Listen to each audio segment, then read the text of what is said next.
Gideon Byamugisha are my names. I'm from Uganda. I'm a teacher by profession, a pastor by calling, a theologian by training, and now I'm called an AIDS activist. I happen to be the first religious leader in Africa to openly disclose his HIV positive status in 1992. I'm a heterosexual being. My faith background, I am an Anglican. God's calling starts with when I am HIV. I'm told I'm HIV positive, and the counselor looks at my face and says, "Even you?" And that makes a ring. Even you, meaning there are people who are probably not expected to be positive. And so the counselor, who is supposed to be a professional, looks at my collar and says, "Even you, Reverend, so what are you going to do?" So I didn't come with a strategic plan of what I would do. But now that you tell me that I'm positive, the Lord whom I serve, the Lord who called me to this ministry of ordination, of Christianity, will give me guidance into what to do. And so I learned into that whole world of stigma, of being labeled, even you. So it became a disease that you had to face and interpret through a religious lens. And it is through that lens that we find some people who keep on the side of the stigmatizing, and then there are those who are on the side of the stigmatized. And sometimes it is both. So I got this burden, new calling now to say, let me look for my fellow priests, my fellow religious leaders. I wanted to prove, maybe am I the odd man out, or are we many and they need help like I have got help. So in 2001, I met two clergymen. One was from Rwanda, another one was from South Africa. And I gave them that dream that I feel like I want to do a retreat that brings together religious leaders in Africa who are positive or struggling with the stigma. And among the people who came were gay people. It's my first time really to engage with that reality, and I go back to my God and I kneel down and I say, "Lord, how to handle this? I don't know what to say." But God said, react to them the way your bishops have reacted to you. You've been loved. Just love them. Don't say much because you don't know what to say. Just be there. Just let them know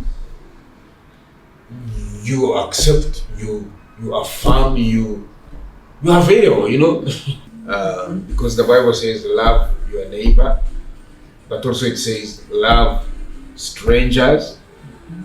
They may be strangers in distance, but they may also be strange in how you relate, or how they identify themselves, or how they appear to you. But it also says love your enemies. So it takes my teaching, my Christianity extends the boundaries of love to the point where there's no one that can be excluded. How did you become an ally? Then by love, by my that love as you have been loved. I look at how love has helped me to not only survive dying, but also to thrive. And then I say, if I can only show my love to someone else, So I'm a student. I'm learning. I'm a student of love, of grace. Love from God has shaped me, and love from people has nursed me. So I really feel I want to know more of this. Romans chapter 13 verse 8 says, if there is any debt you must have with anyone, let it be the debt of love. If you are heterosexual, you struggle to really understand or appreciate someone who says, I'm non-heterosexual. Or I'm exploring. I don't know. I've looked at myself. I don't understand myself. That person really, for example, would need a lot of prayer and a lot of understanding, a lot of love. Because for someone to say, I'm still exploring myself, that is a very humbling place to be. That's a more, a place where you need all the prayer, all the support, so that you come out of that experience strong and saying, yes, it took me time, but now I can tell you, I know who I am and I know whose I am. God didn't need us, but He was not lacking anything. But out of love, He said, let there be. I want to create something beautiful out of love, which means, in my own interpretation, that love is embedded in existence. That there is nothing created that is not love propelled, not love formed. And it is in love that it can get fulfillment. That any created thing, remove love from it and it suffers. And wherever you remove that, wherever you corrupt the love, then the corruption eats up everything else. It eats the mind, it eats the emotions, it eats the heart, it eats the spirit, so that everyone now becomes less of what they were originally. So it looks like once you are a created being, and a created being who is human, and a created being who is human and is Homo sapien,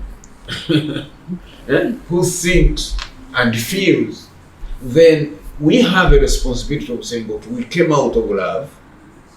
We are love because God is love. So how am I sustaining the love, multiplying the love, sharing the love? The challenge we have in the world is that we have a culture of blame. We blame much more. We listen less. We empathize rarely. So supporting others along the way becomes a difficult thing.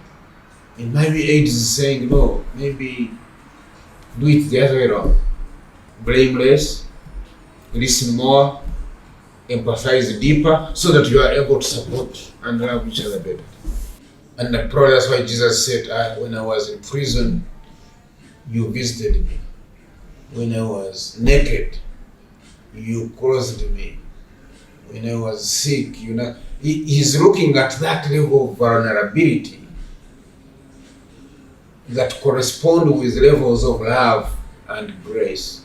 And Jesus is really saying, when I was in need of love most, you provided it.